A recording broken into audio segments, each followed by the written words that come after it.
Hello, my friends. My name is Igor Shnurenko. I'm a writer from Russia.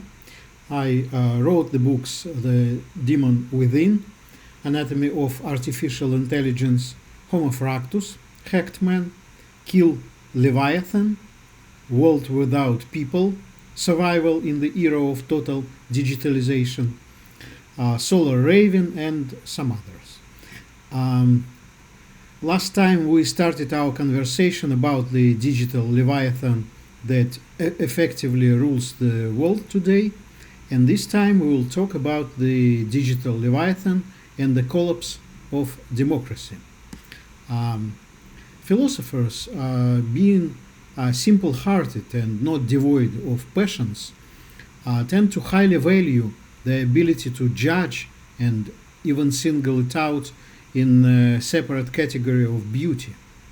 No price seems too high to them, including evading the question of how their point of view really relates to the concept of the universal, and whether they have gone too far in striving to observe the totality of the rights of their corporation.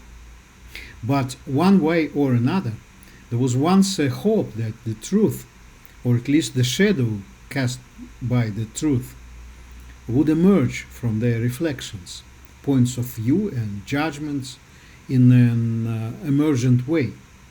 However, what is happening today makes me doubt that we can talk about such concepts as judgment, ability to judge, point of view, self-righteousness, sui juris, or, in the broad sense, willfulness. Spinoza, in the Political Treatise, wrote that everyone is self-righteous, sui juris, insofar as he can repel any violence, avenge at will for the harm done to him, and in general, insofar as he can live at his own discretion. Let's remember this: live on your own. In that sudden moment when the human brain was hacked by artificial intelligence and the human ability to create the best of the world from scratch was nullified, living on your own turned out to be as impossible as walking in the park, crossing the striped ribbon on the playground, staring in amazement on faces and masks knocked down on the chin. Schrödinger's mask: it is and it isn't. The rituals of the end of the era of judgment turned out to be rather tasteless, and today Kant's reasoning about the beauty of the beautiful is hardly of any significance. It would seem that the beautiful has become even more beautiful than the former beautiful, since the private interest in any possession of the alleged beautiful has also been nullified. There is no more lust, passion for having a landscape or an experience, and everything that doesn't belong to the situational settings of the virus as a digital platform.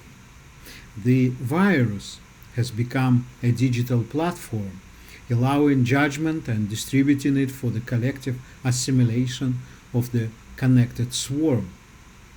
Formerly, the power of one person over another was possible in the case, as Spinoza wrote, when one keeps another bound, deprived that another person of tools for self-defense or escape, or so tied him to himself with good deeds that that person prefers his supremacy to his own and wants to live better at his command than at his own. This was the quote from Spinoza.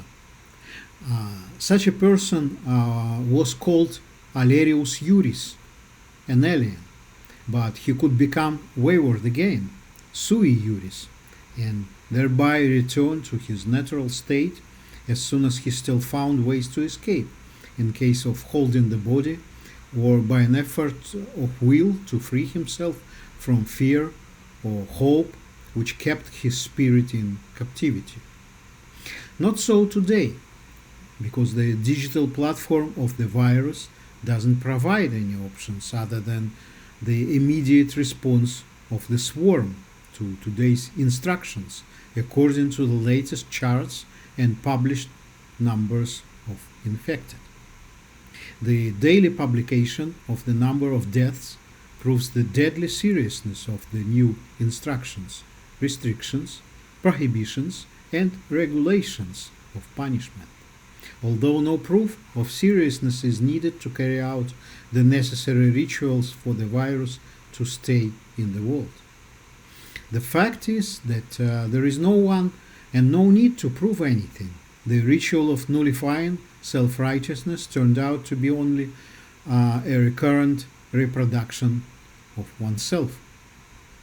We could say that in this way the person himself, divorced from Sophia and excluded from the field of content and meaning, turns into a declaration of his own weakness. A person ceases to be alien, alierius juris, because alien right provides firstly the power of another person and secondly the potential possibility of returning to the state of nature, sui juris. Particularly interesting in this new era of the digital Leviathan as a platform for Russia, as the final overcoming of the split, the historic split, I mean. The eternal Russian question about the choice between faith and truth, about what comes first, righteous deeds or a set of rituals, was resolved. The truth is connected to the collective antenna and grounded. Faith is turned into a schedule of allowed walks. How did it happen? It so happened that artificial intelligence, let's finally say this expression, became the digital Leviathan. The virus became digital platform, the final state and the final solution. What is artificial intelligence in this context? In Russia, there is a definition of AI institutionalized in Federal Law 123 on the application of artificial intelligence in the city of Moscow. It sounds like this. AI is a set of technological solutions that allows simulating human cognitive functions, including self-learning and finding solutions without a predetermined algorithm, and obtaining results when performing specific tasks that are at least comparable to the results of human intellectual activity. This was the quote. This understanding of AI is recursive in the sense that it defines AI through itself, because AI in this understanding is created in the image and likeness of a person. If we forget this recursion, then this understanding becomes absurd in the sense that AI, a concept with a large field of uncertainty, is defined through a person, another concept with an even greater field of uncertainty. For thousands of years, philosophers have argued and continue to argue about what person is, and hardly made this progress in answering basic questions. Although there is a way out, you can limit a person, make a machine out of him or her, which in fact is currently happening. Then, as it may seem at first glance, the field of uncertainty will also narrow, although this is a very superficial idea. One way or another, it is this recursive and absurd definition that official at round tables on artificial intelligence find when they Google what the definitions are. And that's why it's basic. The non-alternatives of this definition, now protected by law, makes it generally accepted for the human swarm, what is being formed today. There are alternative definitions that eluded Leviathan, and one of them was given by Shane Legg, one of the founders of the DeepMind lab. It was his lab that created the neural network that beat a human in the game of Go, and they recently released the world's most advanced text writing program as open source. According to Legg, intelligence is the ability of an agent to set goals for itself and solve various problems in a changing environment. If this agent is a person, then the intellect is natural, and if the agent is a machine, then the intellect is an artificial one. It's that simple, and we will use this basic understanding of AI. Some philosophers believe that artificial intelligence is not only technology but also an ideology. But this definition is also incomplete.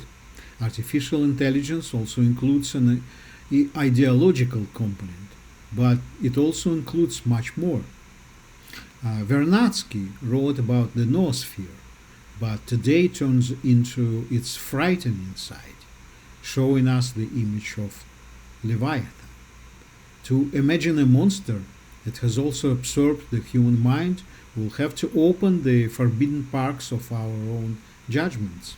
We must understand that the Moscow branch of Leviathan is now overseeing its parks, and any judgment, any point of view can experience the collapse of the quantum function the moment this Leviathan looks at what is happening. The new digital Leviathan oversees the human swarm, which has become part of the viral digital platform, while the swarm, the virus, and the platform for the information, media, and economic spread of the virus are also parts of the Leviathan. In a world where man has become part of the environment, where the expanded Umwelt has swallowed up Dasein, to use Heidegger terminology. Dasein disappeared completely, so we can talk about the collapse of Dasein with the appearance of the digital Leviathan. We return again and again to recursion, to Leviathan overseeing himself. Let's realize how much our digital Leviathan is like the biblical one.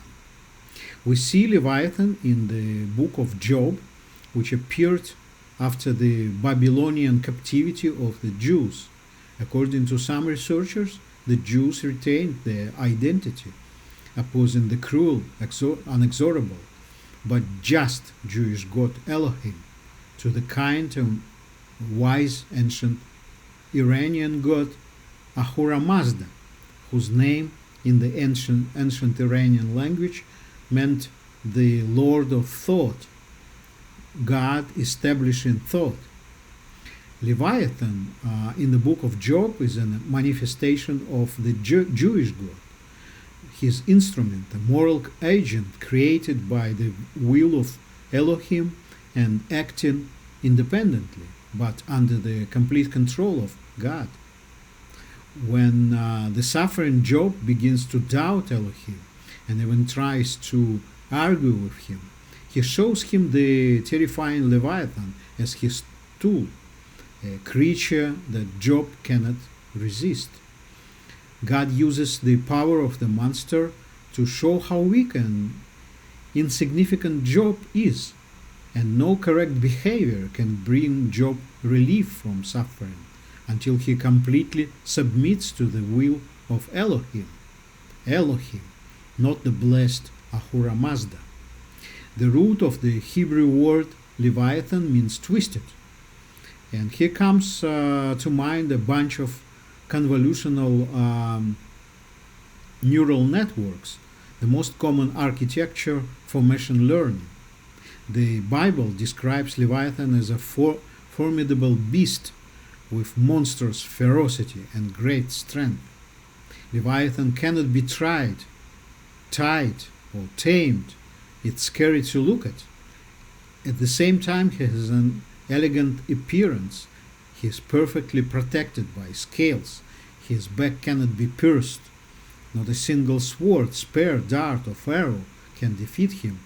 He cannot be shackled because he destroys iron like straw. He harrows the earth with his belly. He makes the water boil and leaves a luminous trail.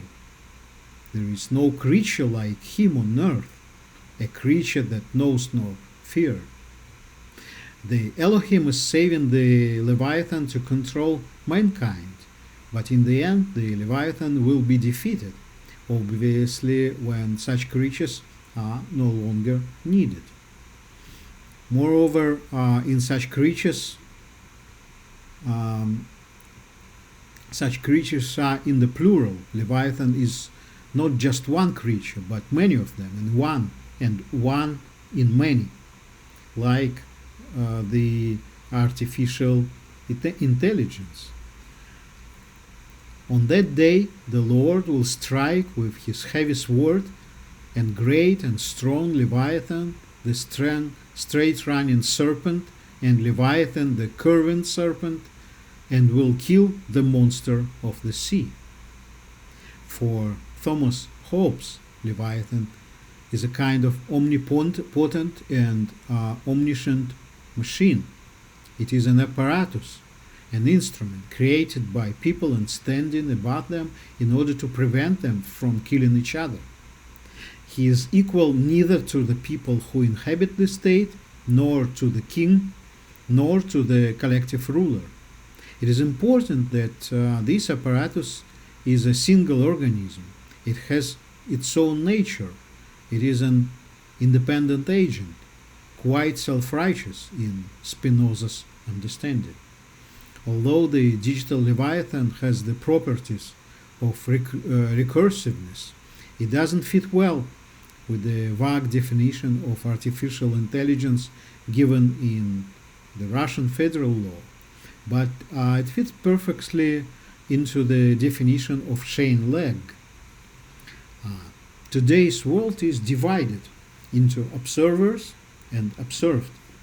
Those observed are completely naked. Any movement of their bodies and souls is visible. They are completely transparent. They live in glass houses of glass cities under the all-seeing eye and all-hearing air, and even at night they cannot hide from infrared rays. Observers seem to be removed from all records and encrypted. They live behind dark glass, are on the other side of a one-way mirror where the invisible can see the observed. The difference between the observers and the observed is the rifle in the optical sight of which power is born. But of course the observers themselves are being monitored. In 2019 it was reported that the Saudi crown prince hacked the phone of Amazon head Jeff Bezos. It is clear that intelligence agencies, domestic states, personal guards who have become part of the digital Leviathan are watching the observers themselves, who use the most sophisticated means of protection, but no one will live from the gaze of Leviathan. He is the ultimate observer, and moreover, the observer whose appearance led to the collapse of the function of point of view, the function of judgment, the function of critical reason, and hence the function of science, the function of democracy, the function of the modern state as a whole. Today's digital Leviathan is becoming the ultimate observer, the observer of human lives, an observer of men as such. The digitized Leviathan guards the gates of the park from humans, exercising strict supervision and executing punishments. When the park, that is paradise, finally opens, Leviathan will provide the Elohim with all the information to let the worthy into the park. The question of whether democracy was also a kind of Leviathan, we will leave open. Once upon a time, human rights and freedoms were placed under the supervision of institutions so that they could ensure the implementation of the adopted declarations. Formal rights were expanding while the uncertainty of the system was growing, and the economic system demanded more and more determinism, which has become an economic imperative in the last couple of decades. In order to survive, late capitalism needed complete certainty, the prediction of the future of all its agents, including, in an ever increased way, people, humans. I'm talking about capitalism in the past because, in my opinion, it ended with the creation of a digital Leviathan, Leviathan as artificial intelligence, at a time when the main product of the economic system was the production and sale of futures on human behavior. They render obsolete and senseless the fundamental concept of contract as a contract of free agents. This also applies to the social contract. Instrumentalism, that is, the control of agents who have lost their freedom by the system of many artificial intelligences, Leviathans, has led to the fact that the power of capital, previously personified is transformed into anonymous power. The formal owners of the fortunes, people from the Forbes list, are controlled by the Leviathan, which is part of the big Leviathan. The digital Leviathan is being born before our eyes, first of all as a means of control, as a tool to combat the growing tension in the human community, a tension that, as we see from the events taking place in the United States, the democratic Leviathan can no longer cope.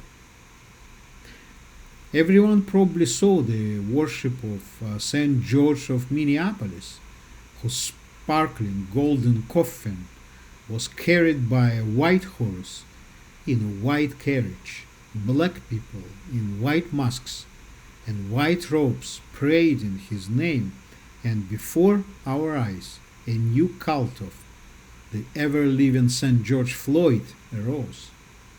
Of course, in the name of combating uncertainty, the system creates more uncertainty, an existential uncertainty that is fraught with catastrophes. The person himself becomes a part of Leviathan, a part of a global digital platform. People's health and life itself are transferred under the supervision of Leviathan. At the same time, it's curious that Leviathan acquires a viral character, because it has been found that a person can be a vessel in which the virus moves. Viral media have appeared, a viral economy. One can even talk about a viral philosophy. The views of Daniel Dennett or B.F. Skinner are spreading. The Yuval Harari virus in a completely viral way. Thus, the degeneration of the person himself into a virus occurs. A person has become a part of the media environment in which it's no longer possible to apply the concept of one's own. Part of the Leviathan is the behavior that fits into the media landscape, and it's reflected by many sensor mirrors and returned to the former agent in the form of direct instructions and other types of instrumental influence. Values, words, language, metaphors are being transformed. All of them are subject to digitalization and must find their place on the control panel. Even the Canadian philosopher Marshall McLuhan observed how, having become part of the television media environment, a person began to lose the opportunities that the environment of the book civilization gave him. He began to lose the possibility of developing and effectively disseminating, with the help of the printing press, his individual point of view, his judgment, the possibility of consolidating and uniting in communities and parties. The digital Leviathan, of which the human has become a part, generates many options, many opinions that are easy to manage, while the opinions that are really important for managing the human swarm are imposed omni-channel, reflected by mirrors of universal approval, which serve as indicators of the smooth operation of the system, and returned in the form of algorithmic instructions mandatory for execution.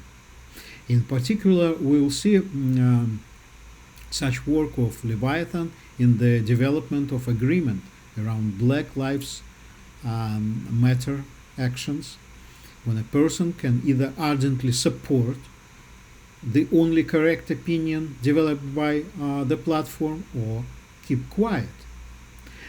Leviathan is able to fully track the behavior and form futures on it, and it is instrumental in ensuring that these futures are sold without a discount.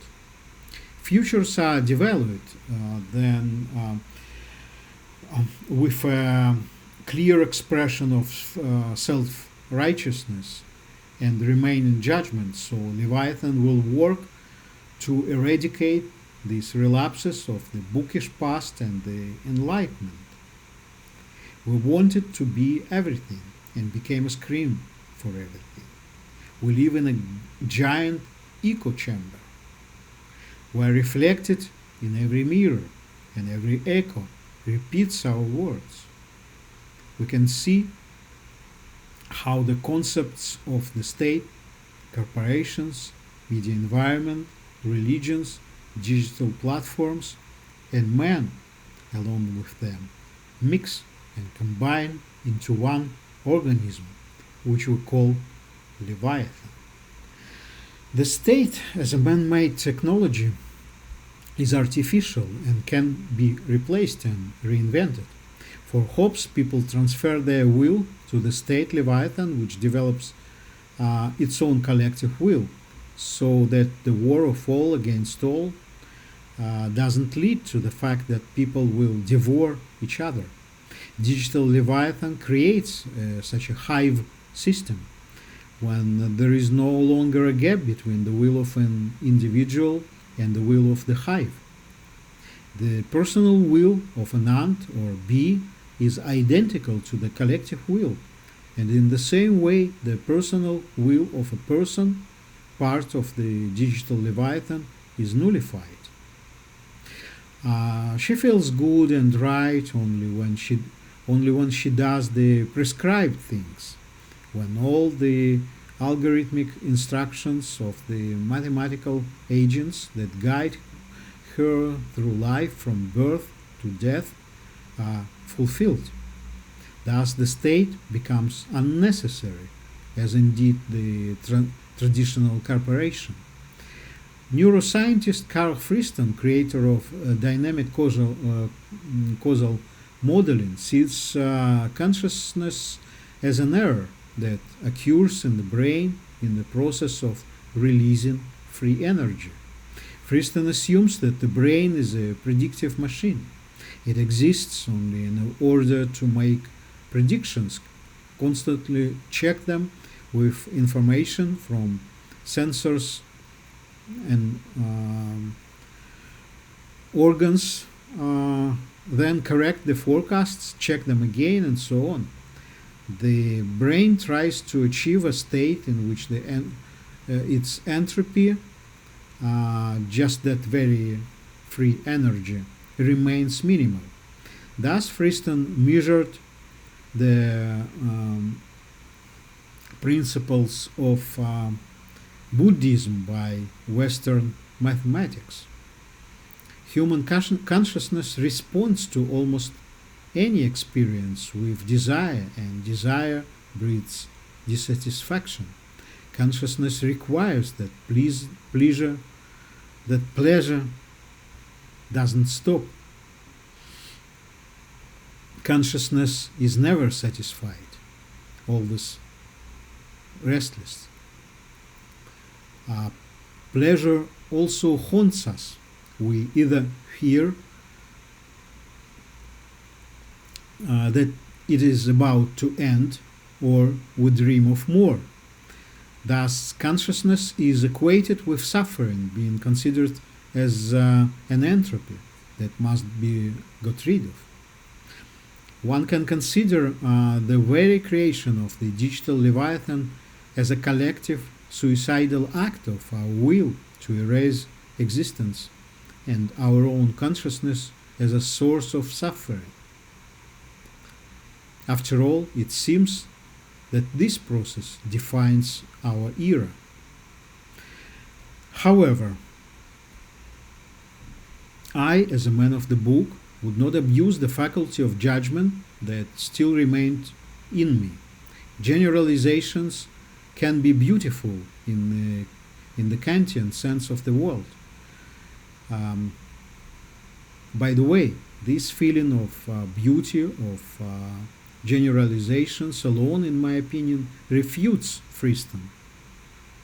But let's take this concept of Friston not as a real scientific theory of the brain, but as a kind of working model that Leviathan will be guided by when controlling a person. We will see that after a number of iterations, the residual human consciousness will disappear from the Leviathan, and we will acquire his true appearance, so colorfully described in the Bible. That was our current talk, and let me finish for now. Thank you for your attention, and goodbye.